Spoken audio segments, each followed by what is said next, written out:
right, guys, welcome back to the Knives Fast channel. If you don't know, that's what you're watching. So definitely like, comment, subscribe, hit that notification bell. Stick around. We have a lot of fun here. We do live streams. There's all kinds of stuff going on here, and you're just missing out. And definitely check me out over on Instagram at Knives Fast. So here's the deal.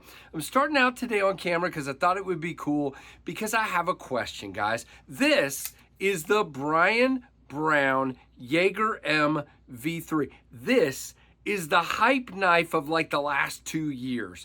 All I've heard about is Yeager M, Yeager M, Yeager M. And our buddy JD for EDC finally gave me a chance to check this one out. So the question for what we're going to be doing when we get down to the table is, does this live up to the hype? This particular version came out very late 2023, or it might have been early 24. I'm not. Anyway, it just came out not too long ago. And the question is this thing worth $400? And how good is it? Is it really, does it live up to the hype? So I'm going to shut up here and I'm going to start talking down there. And hopefully you guys will enjoy this video. It's a review, but it's more of an overview because this particular one is not really available. I think there are still, at the time of this recording, a couple of the V3s that are available with the flipper tab. I think it was NC Blade had a Arctic Storm with black coated blade, black coated handle. And I think that may still be available in some others, but most of them are sold out and gone. So this is more about the Yeager platform, if you will, since this is the version 4. So let's go down to the table. I've already taken up like 3 minutes, and then we'll talk about the knife. So I realized at the end of that clip, I said version 4. It's obviously version 3. But anyway, you get the point. So this is the Brian Brown Yeager M version 3 flipper delete from American Edge. Now there also are ones with flippers out there, but this one was the Gecko fat carbon with the titanium, and these were right at $400. So the question is, for KC, is it worth the hype and is it worth the money? And so we're going to go through that. This is less of a review and more of a overview in my opinion because it's not even available. But I'm going to have some fun and kind of give you guys my thoughts. Now, you guys know I typically don't spend in the $400 range. I typically stay under $300, or my most I've ever spent is like $340 on my Sweeney.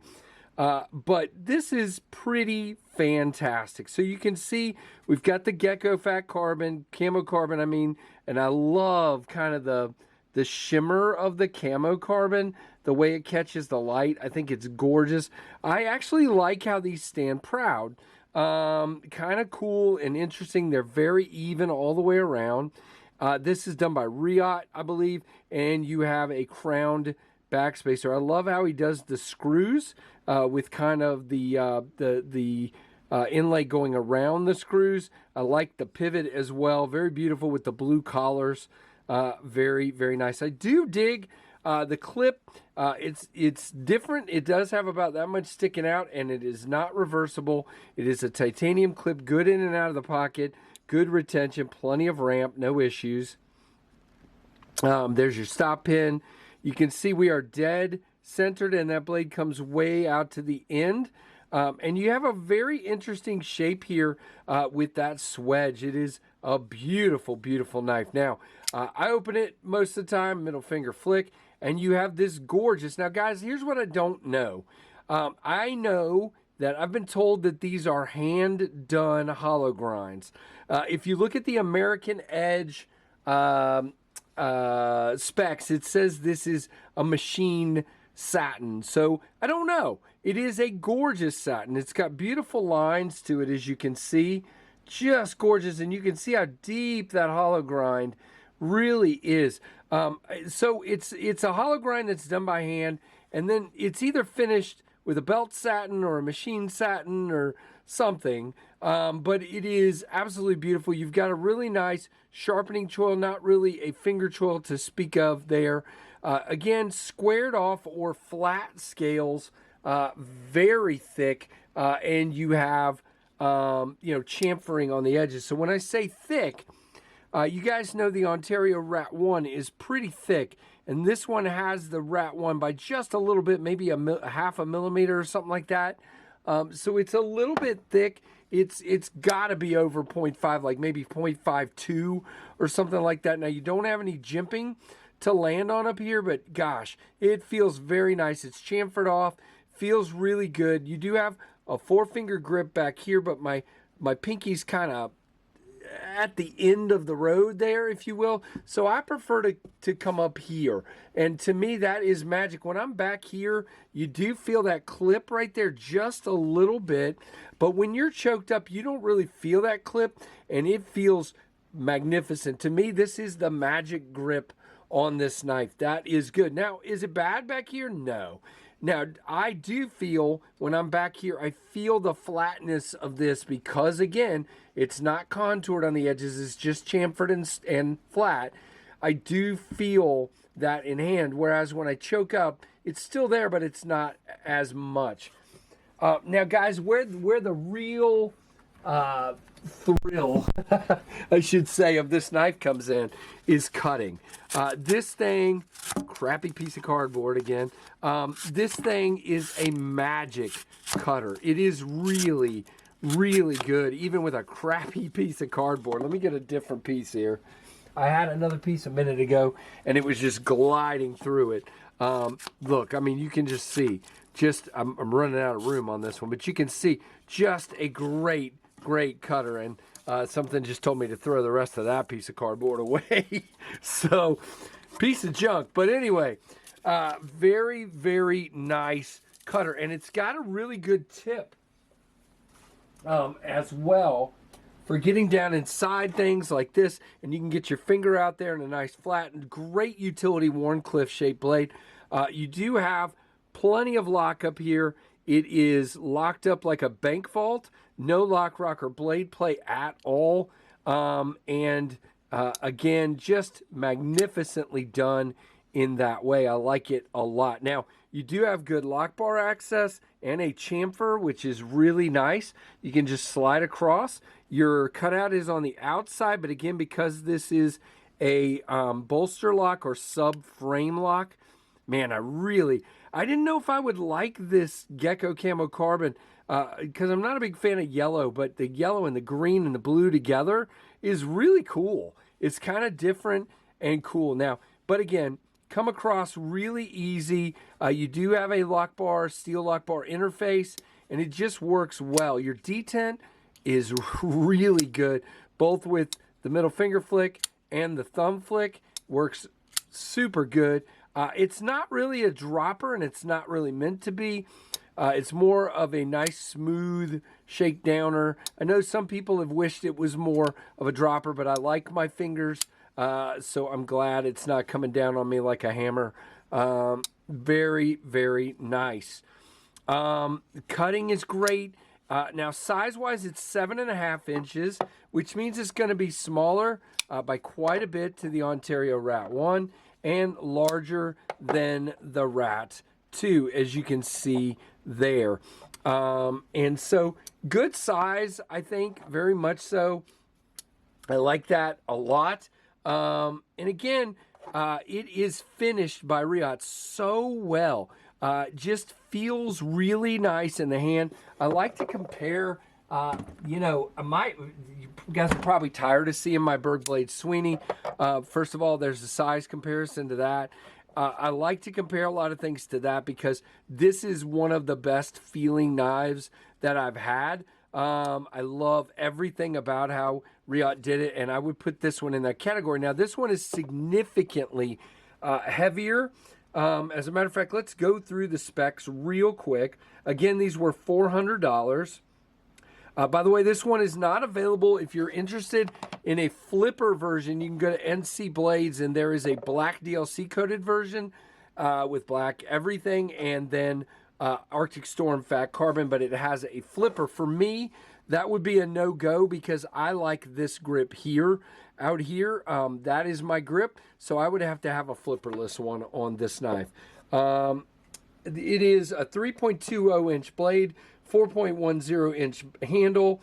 The overall length is 7.5, and it is 4 0.75 ounces, which isn't bad at all. It's just a thicker, chunkier knife. And by the way, there is an over travel stop, even though your overlay will kind of act like that as well. But I like that. And guys, again, just finished well. There's nothing really that screams at me except one thing as far as a negative, and that is the squareness of the handle. Again, back to the Sweeney. When I feel the Sweeney, it is flat scales, but because of the heavy chamfer and because of being thinner, it is definitely more elegant in the hand, and I get a better purchase. This one just feels, even with my big meat paws here, feels a little on the chunky side right here. It digs into my fingers right there, and I just wish it was chamfered off a little bit more. But let's talk about what we came here to talk about. Is it worth the hype? Is it worth the price? And the answer is, and I didn't even really talk about this enough, you've got a hand-done, let me wipe this blade real quick. You've got a hand-done hollow grind. So these are done by hand at Brian Brown's request. And I think it's magnificent. It is super slicey, a heck of a cutter, very, very nicely done. I am ridiculously impressed with the blade itself. So just incredibly good. The materials, it is M390. I forgot to say that. And it is beautifully done titanium with no milling in there. Some camo carbon here, and a beautiful clip as well. Now, back to, I hate to keep doing this, but back to my Sweeney. The Sweeney was $340, and we have regular shred, carbon fiber, as opposed to the Gecko camo carbon, which is always a little more expensive than the straight up carbon. But you again have similar blade. I think this is 20 CV and titanium. So, you know, it's $340 for that and $400 for this. So, you know, and this one has a hand-done hollow grind and that beautiful satin finish to it. So, yeah, I think you're very close. I don't think it's as far off as I did when I first got it in hand. Just the more I've used it and the more impressed I've been with the action, the smoothness of it, the detent, the blade, I think it's not far off is my answer. Would I buy one? That's tough, guys.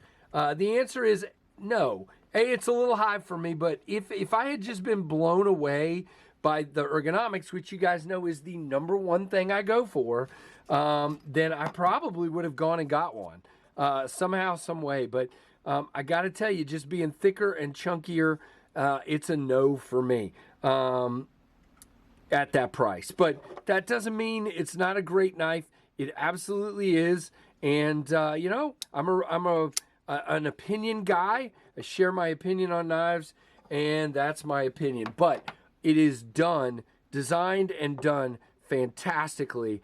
And there are knives for each and every one of us out there. We all have different tastes, and I think that is awesome. So what do you guys think of the Brian Brown Yeager M? Let me know down below. I would love to hear it. And guys, like, comment, subscribe, hit that notification bell, and I thank you so very much, JD, first of all, for sending this along and for letting me carry it and use it. And JD's an awesome dude. Check out his channel, JD for EDC, and I'll have that link down below. And check out the knife. By the way, don't forget, there's some available at NC Blade, different version. Definitely check those out. And guys, thank you so much for watching the Knives Fast channel.